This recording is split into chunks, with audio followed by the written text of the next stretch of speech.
తెలంగాణ మలిదశ ఉద్యమ సమయంలో సిరులవేణి సింగరేణి కోల్డ్ బెల్ట్ ప్రాంతంలో ఆయన తిరుగులేని కీలక నేత.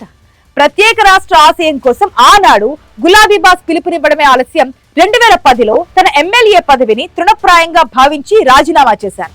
ఆ తర్వాత జరిగిన ఉప ఎన్నికల్లోనూ అటు పిమ్మట 2014 తొలి అసెంబ్లీ ఎన్నికల్లోనూ భారీ మెజారిటీలతో ఘన విజయం సాధించి అసెంబ్లీలో ప్రభుత్వ చీఫ్ విప్ గా చక్రం తిప్పారు. కానీ 2018 ఎన్నికల వేళ సీన్ రివర్స్ అయింది. గులాబీ బాస్ కేసీఆర్ ఈయనను కాదని బాల్కా సుమన్ కు టికెట్ ఇవ్వడంతో ఆనాటి నుండి ఈ సింగరేణి కార్మిక బిడ్డ రాజకీయ భవిష్యత్ అంధకారంలోకి వెళ్లిపోయింది. కారు దిగి హస్తంగూటికి చేరిన అక్కడ లోకల్ గ్రూప్ వార్లతో ఇమ్మడలేక మళ్లీ గులాబీ తోటలోకి వెళ్లారు. తీరా గత ఎన్నికల ముందు టికెట్ గ్యారంటీ హామీతో మళ్లీ కాంగ్రెస్ లోకి వస్తే అక్కడ కూడా చివరి నిమిషంలో ఊహించని వెన్నుపోటు తగిలింది. 2009 నుంచి 2018 వరకు 3 సార్లు వరుసగా గెలిచిన ఒక సీనియర్ మోస్ట్ లీడర్ ప్రస్థానం నేడు కారు చీకట్లోకి వెళ్లడానికి గల కారణాలేంటి? 2 పెద్ద పార్టీలు కేవలం అవసరానికి వాడుకుని ఎలా వదిలేశాయి? కాంగ్రెస్ ప్రభుత్వం వచ్చి 3 ఏళ్లు కావస్తున్నా ఆయనకు దక్కని గుర్తింపు వెనుక ఉన్న అసలు లోకుట్టేంటో ఇప్పుడు చూద్దాం.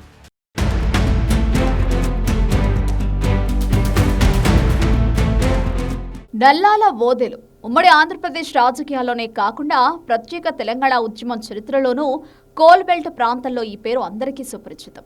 ఓదెలు ఒక సాధారణ కార్మిక కుటుంబం నుండి వచ్చి సింగరేణి కష్టజీవుల హక్కుల కోసం పోరాడుతూ ప్రజల గుండెల్లో స్థానం సంపాదించుకున్న నిఖార్సైన ప్రజానాయకుడు. 2009లో నాటి టీఆర్ఎస్ పార్టీతో తన ప్రత్యక్ష రాజకీయ ప్రస్థానాన్ని ప్రారంభించారు. 2009 అసెంబ్లీ ఎన్నికల్లో చెన్నూరు ఎస్సీ రిజర్వ్డ్ నియోజకవర్గం నుండి గులాబీ జెండాపై పోటీ చేసి తొలి ప్రయత్నంలోనే ఘన విజయం సాధించి చట్టసభల్లో అడుగుపెట్టారు. ఆ తర్వాత ప్రత్యేక రాష్ట్ర ఉద్యమం పీక్ స్టేజ్కు చేరిన తరుణంలో అధిష్టానం ఆదేశాల మేరకు 2010 ఫిబ్రవరి 14న తన శాసన సభ్యత్వానికి రాజీనామా చేశారు. అనంతరం జరిగిన ఉప ఎన్నికల్లో చెన్నూరు ప్రజలు ఓదెలు త్యాగాన్ని గుర్తించి మళ్లీ భారీ మెజారిటీతో గెలిపించారు. ఇక 2014లో తెలంగాణ రాష్ట్రం ఏర్పడిన తర్వాత జరిగిన తొలి సాధారణ ఎన్నికల్లో కాంగ్రెస్ అభ్యర్థి గడ్డం వినోద్పై బంపర్ మెజారిటీతో గెలిచి హ్యాట్రిక్ సాధించడమే కాకుండా కేసీఆర్ కేబినెట్లో ప్రభుత్వ చీఫ్ విప్ గా అత్యున్నత బాధ్యతలు చేపట్టారు. అప్పటి వరకు ఆయన పొలిటికల్ గ్రాఫ్ ఆకాశంలో ఉండేది. కానీ 2018 ఎన్నికల ముందు గులాబీ బాస్ కేసీఆర్ తీసుకున్న ఒకే ఒక్క నిర్ణయం ఓదెలు రాజకీయ జీవితాన్ని మలుపు తిప్పింది.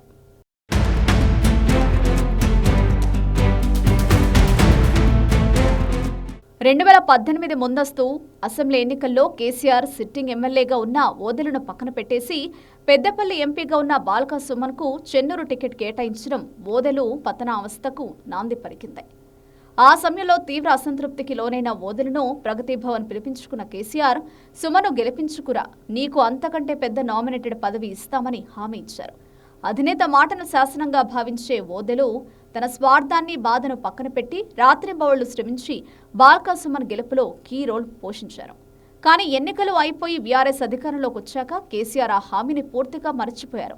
ఓదెలకు ఎలాంటి నామినేటెడ్ పదవి దక్కలేదు సరికదా, నియోజకవర్గంలో గెలిచిన సొంత పార్టీ నేతలే ఆయనను ఒక అంటరాని లీడర్లా చూస్తూ తీవ్ర ఇబ్బందులు పెట్టడం స్టార్ట్ చేశారు.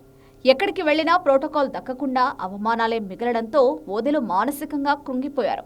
ఆ తర్వాత జరిగిన జిల్లా పరిషత్ ఎన్నికల్లో ఓదెలు భార్య నల్లాల భాగ్యలక్ష్మికి జెడ్పీ చైర్మన్ పదవి ఇచ్చినట్టే ఇచ్చి పగ్గాలు మాత్రం కలెక్టర్ చేతుల్లో, స్థానిక ఎమ్మెల్యే చేతుల్లో ఉంచి ఆమెను ఉత్సవ విగ్రహంలా మార్చేశారు. అవసరానికి వాడుకొని వదిలేయడంలో గులాబీ దళం ఓదెలను బలి పశువును చేసిందనే విమర్శలు కోల్ బెల్ట్లో బలంగా వినిపించాయి.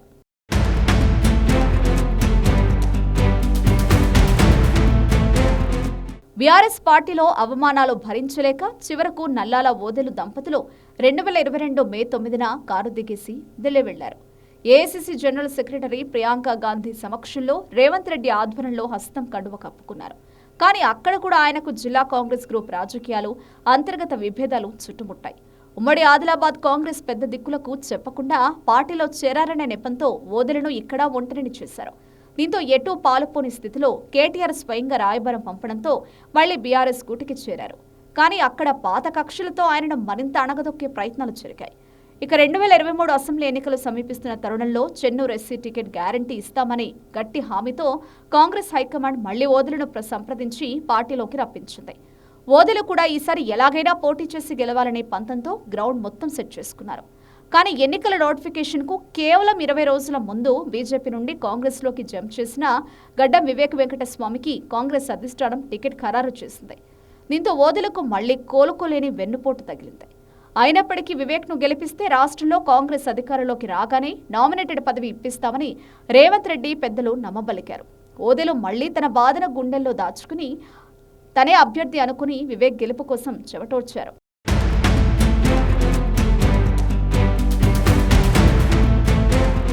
కేవలం అసెంబ్లీ ఎన్నికల్లో వివేక్ గెలుపు కోసమే కాకుండా ఆ తర్వాత జరిగిన పార్లమెంట్ ఎన్నికల్లో కూడా పెద్దపల్లి ఎంపీ అభ్యర్థి గడ్డం వంశీకృష్ణ గెలుపు కోసం ఓదెలు ఏమాత్రం స్వార్థం లేకుండా పనిచేశారు. గడ్డం కుటుంబం జిల్లాలో పవర్ఫుల్గా ఎదగడానికి ఓదెలు తన పాత క్యాడర్ మొత్తాన్ని వాడేశారు. కానీ కాంగ్రెస్ పార్టీ అధికారంలోకి వచ్చి 3 ఏళ్లు పూర్తి కావస్తున్నా 3 సార్లు ఎమ్మెల్యేగా చీఫ్ విప్గా పనిచేసిన నల్లాల ఓదెలు తలరాత మాత్రం మారలేదు. నియోజకవర్గంలో కనీసం ఒక సాధారణ కార్యకర్తకిచ్చే గౌరవం కూడా గుర్తింపు కూడా ఆయనకు దక్కడం లేదనే చర్చ నడుస్తోంది. నిత్య మంత్రి వివేక్ వెంకటస్వామి వెనుక ఒక సాధారణ అనుచరుడిలా అణిగిమణిగి తిరుగుతున్న ఓదెలకు ఇప్పటి వరకు ఎలాంటి నామినేటెడ్ పదవి దక్కలేదు. ఆయన సేవలను పూర్తిగా వాడుకుని చివరకు గుర్తించకుండా మర్చిపోయేలా కాంగ్రెస్ లీడర్లు వ్యవహరిస్తున్నారనే విమర్శలు వస్తున్నాయి. నాడు బీఆర్ఎస్ చేసినట్లే నేడు కాంగ్రెస్ కూడా ఓదెలు రాజకీయ ప్రస్థానానికి చరమగీతం పాడేలా స్కెచ్ వేసిందా అనే అనుమానాలు కలుగుతున్నాయి. నిజంగా కాంగ్రెస్ పార్టీ నమ్ముకున్న లీడర్లను గౌరవిస్తే నల్లాల ఓదెలకు తక్షణమే కేబినెట్ హోదా పదవి ఇవ్వాల్సిన కనీస బాధ్యత సీఎం రేవంత్ రెడ్డితో పాటు ముఖ్యంగా ఆయన వల్ల లబ్ధి పొందిన మంత్రి వివేక్ వెంకటస్వామిపై ఎంతైనా ఉందని ఓదెల అనుచరులు చెబుతున్నారు. కార్మిక బిడ్డగా పక్కా ప్రజానాయకుడిగా నమ్మిన జెండా కోసం కట్టుబడి పనిచేసిన నల్లల ఓదెలను ఇప్పటికైనా కాంగ్రెస్ హైకమాండ్ గుర్తించి తగిన గౌరవం ఇస్తుందా? లేదంటే గతంలో బీఆర్ఎస్ లాగే కాంగ్రెస్ కూడా ఓదెలను కేవలం ఎన్నికల వాడుక వస్తువులా మార్చేసి పొలిటికల్గా మోసం చేసిన పార్టీగా మిగిలిపోతుందా అనేది చూడాలి.